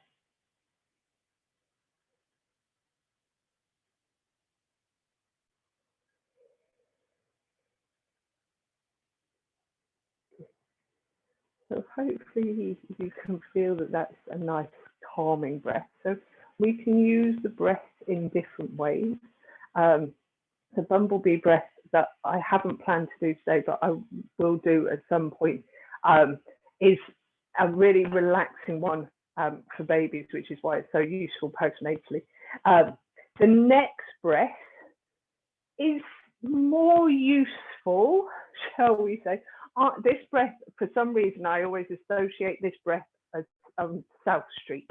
So if you live anywhere near my end of town and you ever try and go up South Street, there's some absolute idiots on South Street nearly every time I go up there, and they don't believe that it's not their right of way. And so I pull this funny face just to make my point without being too sort of scary. So we're going to do what's called goddess, what I call goddess swimming. So I'll show you first. So we'll take our feet wide. We'll bring our hands together. So we'll take a deep breath in here. As you exhale, you turn the fingers to face down. You bend the knees. You reach the fingers down. You inhale, you bring the arms up. So you're kind of mirroring legs with arms. And then you stick your tongue out and you roll your eyes and you go. If you see any mad woman in a yellow car pulling that face at you, then you know that's me. So we're going to do that 3 times with feeling. So we really want to stick the tongue out. So I was listening to a podcast earlier actually saying it's about the history of yoga. And they're saying that there used to be a practice that you used to have to stick your tongue out, and they used to wrap the tongue and then pull the tongue to help to release energy up the middle channel. Things are bizarre, but it does actually really affect your jaw and your neck. So again, if you're holding tension here, it's a really good release. Also, if you do it in front of the mirror, or you do it to your partner or kids, one of the best ways of winning an argument, and it makes you feel so much better. So we're going to do it 3 times. So have your feet nice and wide. Some people are forward squatters. So if your knees automatically go straight, then have your toes facing forward. If your knees automatically go out to the side, then have your toes facing out to the side. So basically, as long as your knees go in the same direction as your feet, that's fine. Good. Bring in the hands together. Inhale. Exhaling, pointing the fingers down. Inhaling to bring the fingers up.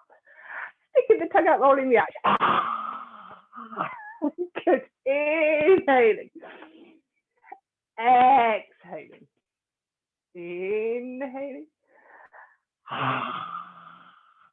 Good. Coming back.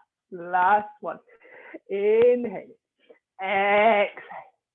Inhale. Lovely. Good. Well done. I love the fact that it's called Goddess. I mean, out of all the things that how to make you feel, that's so beautiful. This is Goddess pose. Cool. We're going to do one more standing pose. So what this is called climb the rope. So imagine, I know it's probably going to bring kind of bad memories, but imagine you were in the school gym and you had one of those horrible ropes in front of you when you were told to pull yourself up and you just go, not a chance. We're going to have imaginary ones, so it's fine. So have your hands in front of you as if you've got a rope in front of you. As you inhale, lift the hands up, but as you lift the hands up, feel the ribs moving away from the hips. So it's not just kind of shoulders coming up to ears. You really want to lift and lengthen the spine. You can take it to your maximum and you exhale.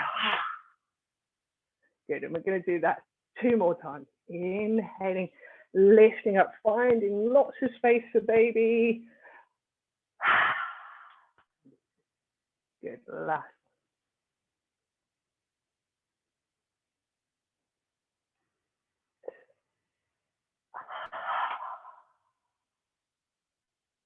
Lovely, good. So we're going to come down to sitting. So remembering last week we were talking about letting those thighs do the work. So if it feels okay, you're going to take the knees wide, then the knees come down. And we're going to come into what's called Dandasana. So it's a straight leg seated pose.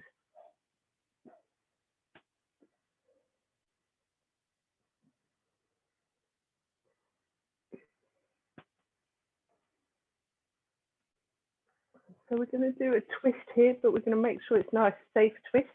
So we're going to take the pelvis with us. A lot of the twists we do in classic yoga kind of leaves the pelvis where it is, and we kind of try and swing the torso around. Not massively suitable for pregnancy. So what we're going to do is we're going to take the pelvis with us. So you want to bring your left hip further back than your right. So when you look at your feet, your right leg looks longer than your left. Good. And then you're kind of already in the twist. So you can bring your left hand behind you, your right arm's nice and relaxed, and just gently turn around to the left. Turn your eyes as much as you can so you get a little bit of yoga for the eyes. Good. Try and use that back hand to kind of press into to lift the spine up. So you're really trying to make space between the vertebrae.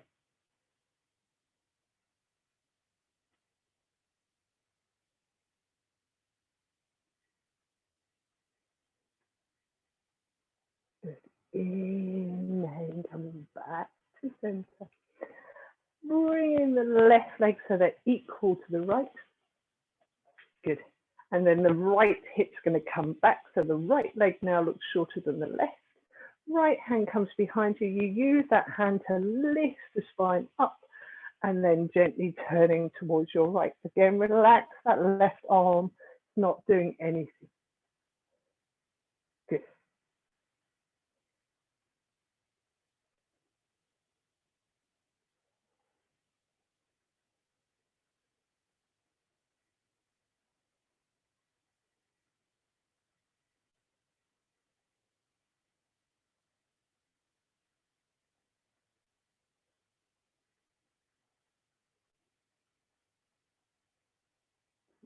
And then coming back to center.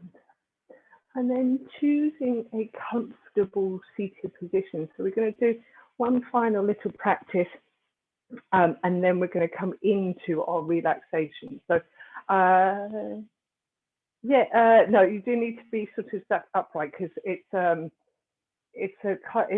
form of meditation that we use physical movements for. So, I've got it all written down. So the sa, which is what we start with, which is just SA, and that's thumb and index finger coming towards each other.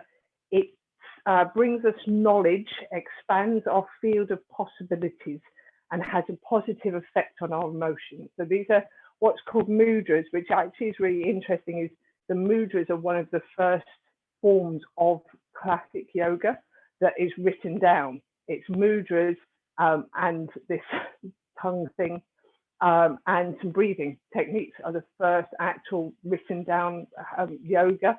It's not actually the postures at all. The postures came a lot later. So sa is index finger and thumb. Ta is middle finger and thumb. And that is our patience, wisdom, and purity.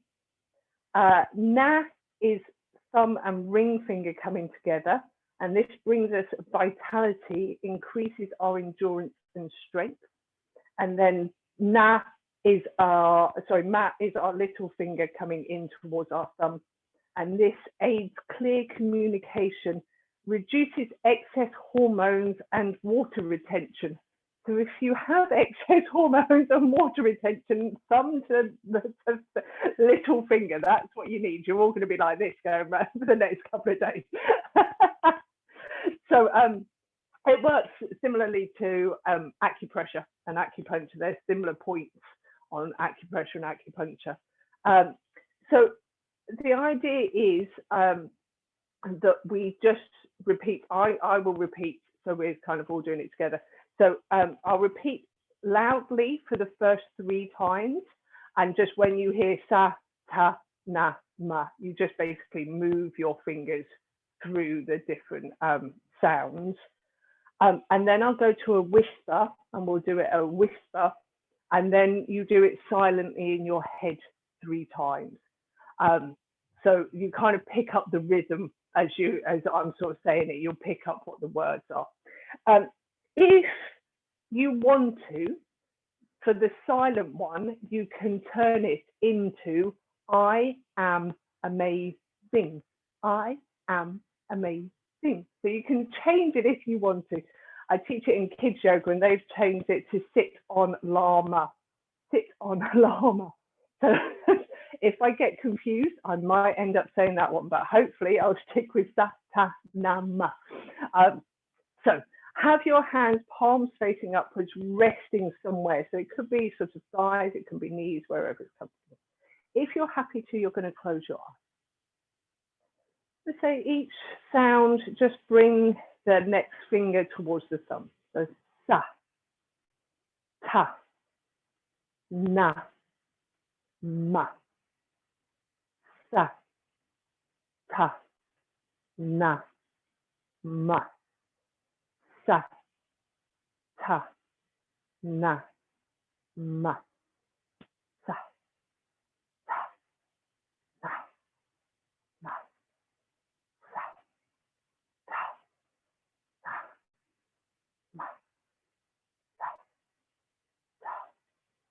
ta, na, ma.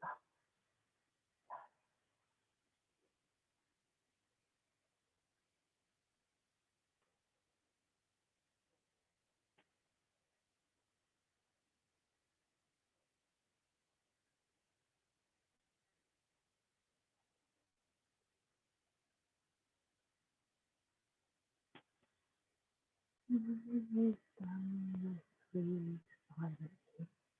Just gently turn the palms to face downwards.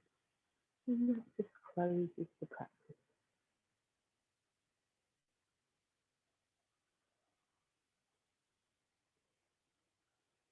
And just taking a moment to notice how you are. And then choosing where you would like to be for your relaxation. So as always, be warm, be comfortable. If you can, maybe turning the lighting down slightly, because again, that just sends signals to our nervous system that actually at this moment everything is fine.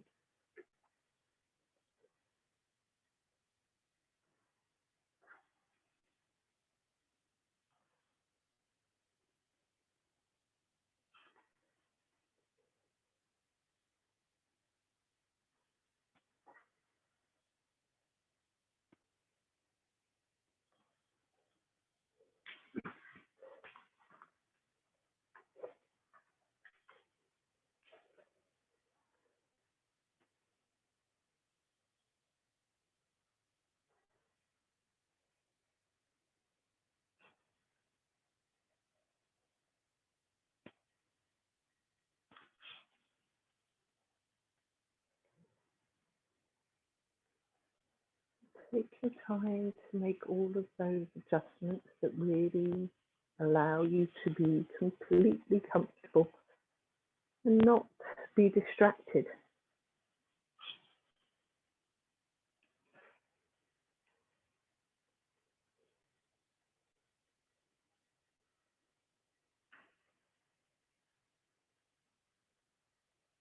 Allow your eyelids to gently close.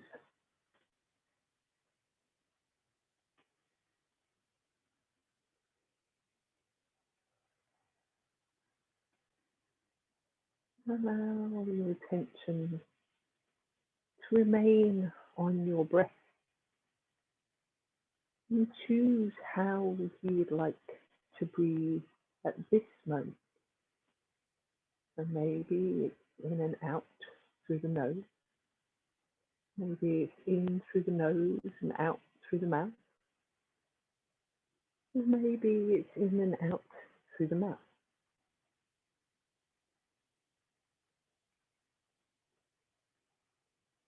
And allow that breath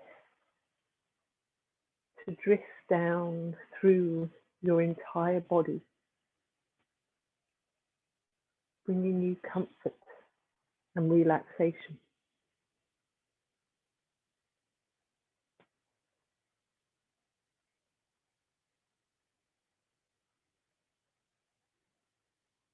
Take a deep breath in and let the breath flow down through your chest, your stomach, your abdomen, your legs, and all the way down to the soles of your feet.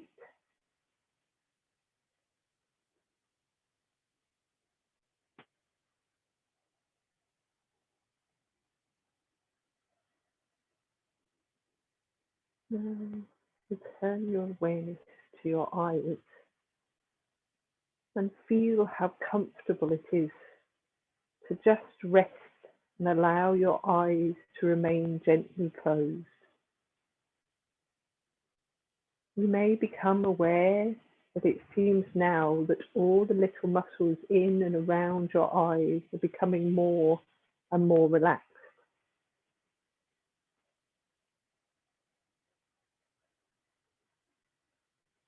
All the little worry lines around your eyes and across your forehead begin to fade and disappear. And this same quality of relaxation drifts down around your cheeks and your mouth. And all the rest of your facial muscles now release and become loose and limp.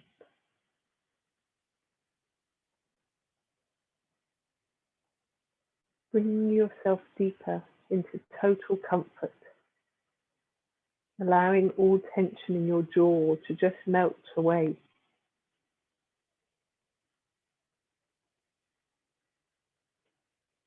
A wonderful sense of well-being settles into each and every muscle, every nerve, every cell. When your mind releases and your body releases, then you go twice as deeply into relaxation.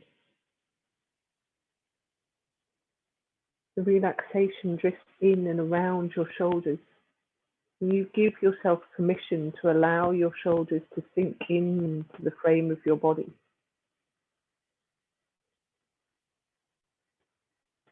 And as your shoulders soften, your arms, your elbows, your wrists and your hands become relaxed and soft.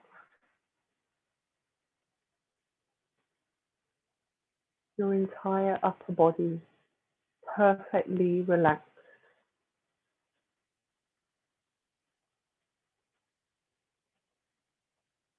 Releasing tension from your heart and from your stomach. Feel your body responding to your slow, comfortable breathing.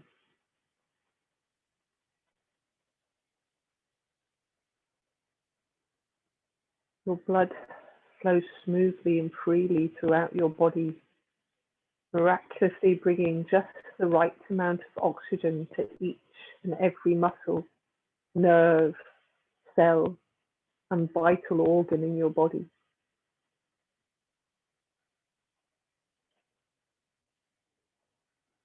Allow yourself to go deeper and deeper into relaxation. Allow your abdomen and lower pelvic area to totally relax.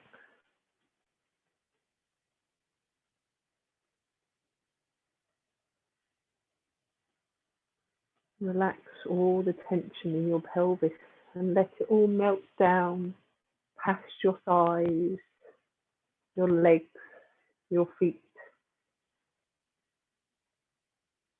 down into the ground, just the way soft spring rain melts into the earth.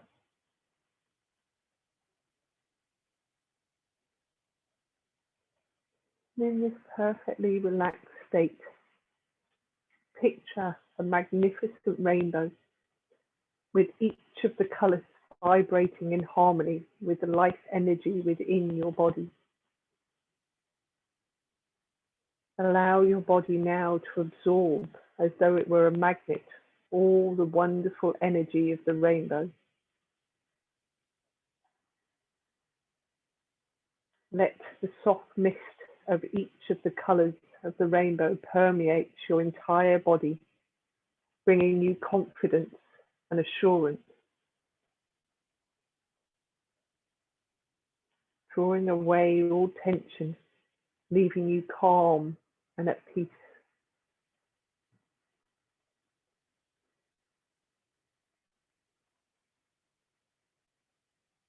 Picture yourself now on a bed of mist, a soft strawberry red mist that gently envelops your lower torso, taking away all tension,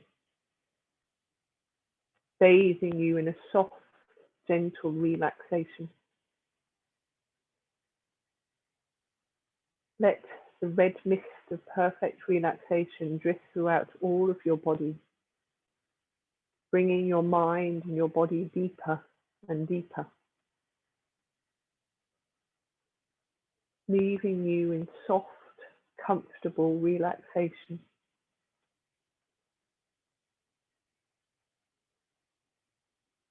So comfortable that it hardly seems to be there at all. You are in tune with nature. All of nature is in the tune with red. Breathe the red mist that gently wraps your body in a soft blanket of natural relaxation. And go deeper and deeper.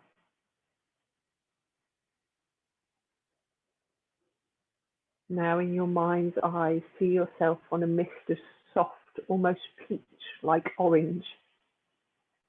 You and your body are in harmony with orange. And your abdomen totally relaxes because your abdomen vibrates to the color of orange. Draw the orange mist in and through your abdomen and feel it like a sponge absorbing and releasing all tension, bathing you in a soft mist of peace, relaxation, and comfort. So every muscle, every nerve, and every cell within your abdomen relaxes while the soft orange mist flows through your entire abdomen and pelvis.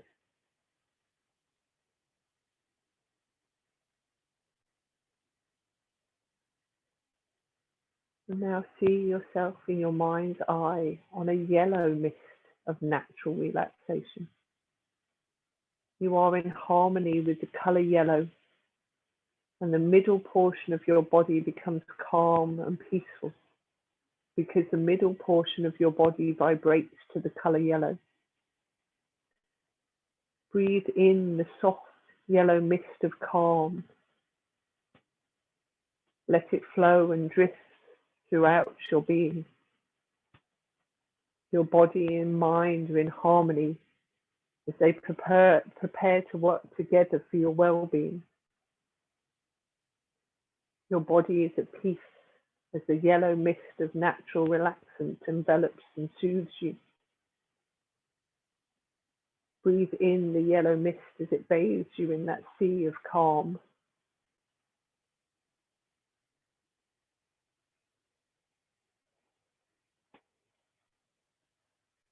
Picture yourself now on a mist of green, a soft green color of lime. As you breathe in the soft green mist, the entire area of your chest, and in particular your heart, relaxes more deeply than you've ever relaxed before. With the green mist, you open your heart and your life to even greater love, because your chest and your heart vibrate to the color green, and you feel even more filled with peace and love. Feel the soothing sensations drift all around you. Green is the color of spring and birth, and the earth gives forth life in spring, and so your body gives forth new beginnings, filled with the energy of a calm and loving heart. Free your body to blend in with perfect harmony with green, and find yourself in harmony with nature.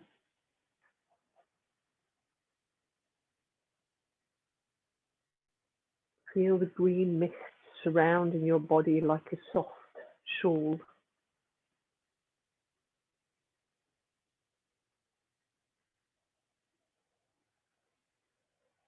Now picture yourself on a mist of greyish blue, the colour of blueberry, and feel your throat and neck relax.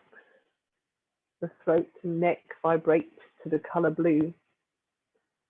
So breathe in the blue mist and feel all the tension in the area of the neck and throat melting away. Your body is at peace as the blue mist calms and smooths it.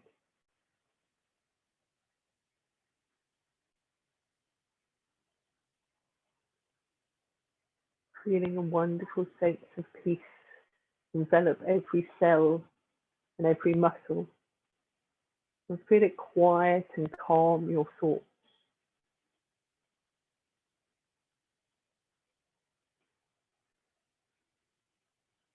Now see beneath you a beautiful mist of soft violet and pink, a soft combination that puts your mind at ease because the mind vibrates to the colour of violet. Sense the gentle, confident thoughts that begin to fill your mind as the mist of violet helps you to trust and totally release all doubt. Your mind is filled with confidence and calm. All of nature is in tune with Violet. And you are in tune with nature as you fill your mind with a sense of joy and anticipation. Go deeper now into ultimate relaxation as you turn your mind and body over to your inner essence, trusting your mind and body.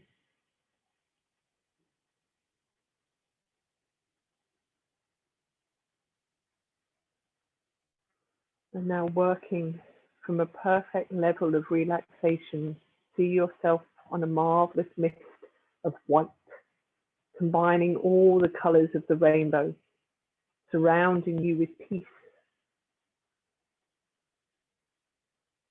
Sense the feelings of confidence that are developing day by day as you embrace the knowledge that birthing is a natural process of your body and mind, working together with your spirit. Become filled with the white light. Let that glow of white permeate every part of you while you continue to grow in confidence that this will indeed be a comfortable, easy birth.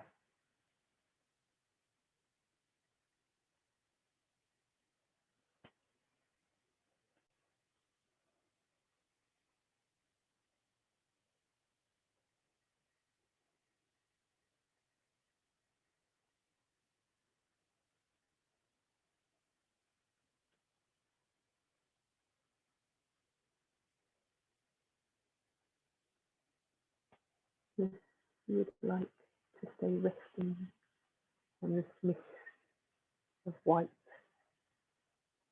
And you are more than welcome to.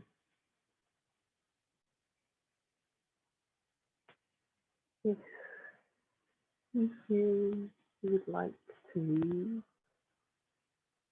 or start to widen your awareness, and just find a comfortable way of doing that.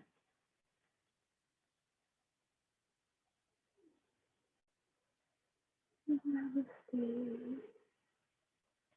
Thank you for being here this evening. I look forward to seeing you all